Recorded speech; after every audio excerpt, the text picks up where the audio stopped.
The Catholics tromped into the forest, cut down the trees, built huge cathedrals with domes so high that's where God lived, and underneath which you could pray for forgiveness of your sins, terrified you would burn in hell. All the churches we're going to be in today were built in the Renaissance. This was a time when architecturally they were borrowing from the Greeks, the Romans, and the Moors. They did not call it knockoffs, they called it neoclassicism. It lent a sense of establishment to whatever went on there. Hitler also borrowed from the Greeks and the Romans for his big monumental buildings. It legitimized his political goals.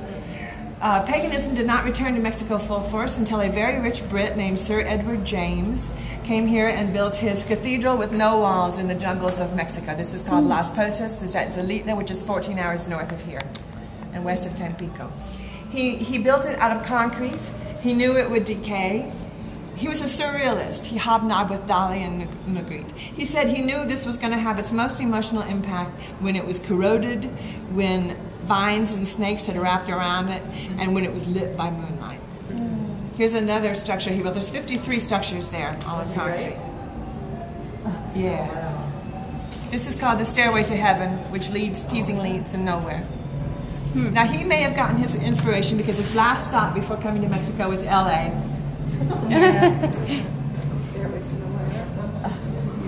This was built by a little, this is like a close-up of it. You see all the open work. This was built by a little wiry guy, a little immigrant from Italy. He built it all by himself. It took him 3 decades. Each morning he'd climb up to the top and keep going. When it was done, they say he walked out into the desert and was never seen again. Now, maybe his inspiration came from Gaudi. And Gaudi says his inspiration came from the caves of Mallorca, the human skeleton, and tree trunks. So we're back to pagan.